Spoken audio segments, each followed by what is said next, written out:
The Supreme Court has sided with doctors who overprescribed opioid painkillers to their patients.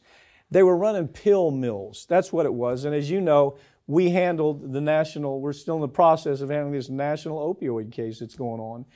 And there's no question that the pill mill doctors knew exactly what they were doing. They knew they were killing 150 people a day. They knew exactly what the ramifications were of selling fentanyl in numbers that were just staggering. But the Supreme Court, Justice Breyer of all people, Justice Breyer says, well, they didn't get a good jury instruction because there wasn't enough emphasis on intent beyond a reasonable doubt. Pick it up from there. Yeah, this is absolutely disgusting. I mean, you had this unanimous ruling. Yeah. You know, Breyer, who now is gone from the court, thank goodness, but says, you're a little unclear. You know, you couldn't really prove the intent of these doctors. And all of the evidence says, no, the intent is clear. These doctors understood that you're giving people enough fentanyl to kill them and kill several other people. There was no excuse, there was no reason or rationale for the amount of prescriptions these two doctors involved in this case were prescribing to their people. This was clearly a way to get pills out there on the open they market. had deals. Okay, they had deals with the distributors. The distributors, whether it was McKesson or AmerisourceBergen or Cardinal, they would pump pills into the pill mills. They would go to cities like, where there's 1,000 people and sell 6 million pills through these doctors. These doctors were simply part, from a RICO standpoint, they were simply part of that criminal conduct. And so I looked at this decision on this, I go, wow. Well, and see, that's the part of the story that I think a lot of people miss. We know about the manufacturers, we know about the distributors of the medication, but people always forget none of this is possible without that prescription from the doctor. That is where it originates, and that is where this plan basically takes off from people like these. The distributors would they would search the country, and they would have lists of who ran the pill mills. And they would put more emphasis in those doctors. They would do everything they could to implement as much material, as much narcotic going to that doctor as they could. It was part of their plan. And these guys, they were part of it, and the Supreme Court says, they didn't get a good, there was no good jury instruction on that, really.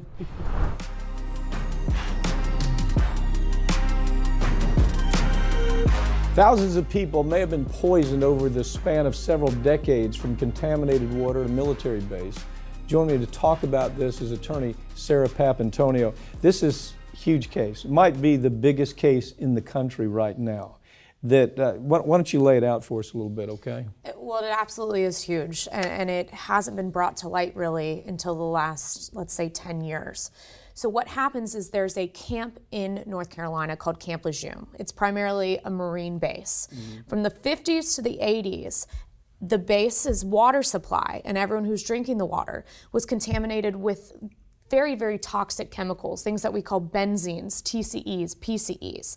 That went on for 30 years. So for 30 years, Marines, veterans, and their families were ingesting these toxic chemicals without knowing about it. Yeah. So just today, 50 years later, we're really learning just how bad and just what kind of an effect these toxic chemicals are having on those veterans and those families that were stationed there. What's interesting about this, Sarah, is every one of the chemicals you just mentioned, if you go buy it in however you go about getting it, it has a skull and crossbones on it. This is what people were drinking. Entire families were coming down with illnesses. Now, first of all, there's 9 million service individuals that were exposed to this, right? Right, we're talking about a span of 30 years that these people had no idea what they were ingesting. And when you're talking about a military base, people are coming and going. So up to 9 million people have been exposed to these dangerous toxins. Yeah, vinyl chloride, as you pointed out, benzene, tetrachloroethylene, which is, all of these things this is the type of stuff that they use to kill rats, basically.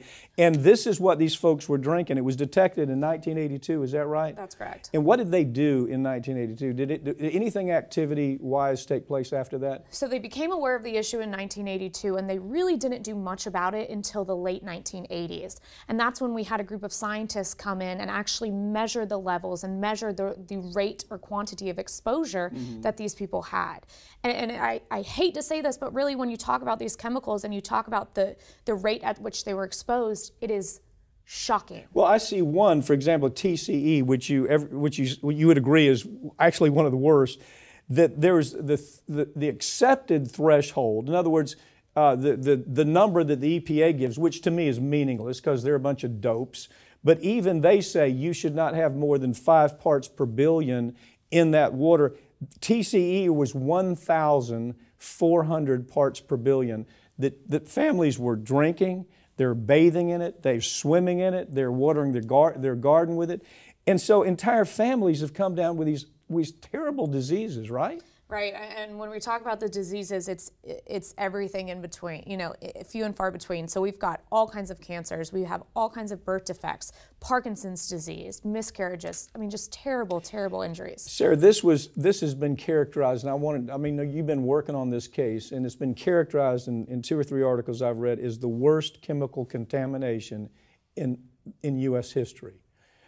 As you look at this, do you kind of buy into that? It absolutely is. I mean, we had this problem that existed for 30 years, had effect on up to 9 million people. This is massive. What is the VA doing with these folks right now? When they figured out, yes, we've killed you. We've given you diseases that are going to kill your children, your spouse, everybody in the family. We did that to you.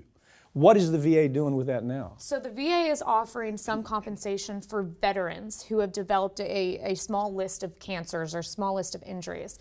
The problem here is that the VA is not protecting the families. You don't just have the veterans that were exposed, you have the mothers, the daughters, the sons, everyone who lived on the base with them, and at this point, they have no ability to recover for those injuries. Okay, so the list is birth defects, bladder cancer, breast cancer, cardiac effects, cervical cancer, esophageal cancer, female infertility, kidney cancer, leukemia, liver cancer, lung cancer, miscarriage, multiple myeloma, non-Hodgkin's lymphoma. I mean, this is the list that the government knew as early as 1982. Actually, they should have known well before that. I think when we get into this, we're going to find they knew well before then. But certainly by 1982, it was clear that all of these illnesses that were popping up from an epidemiology standpoint, I mean, the numbers were staggering. And nevertheless, they let it ride for a long time, didn't they? Right. When we're talking about TCEs, PCEs, benzenes, you don't just take remedial action to clean the water. You close those water supplies down forever. Don't let anyone touch them ever again because these toxins are so dangerous. Sarah, thank you for joining me. Good luck on this with this case. That's all for this week, but all these segments are going to be available in the coming week right here on this channel, and you can follow us on Twitter at America's Lawyer. I'm Mike Papantonio, and this has been America's Lawyer, where every week we tell you stories that corporate media won't tell you because their advertisers don't let them or their political connections just don't allow for it. We'll see you next time.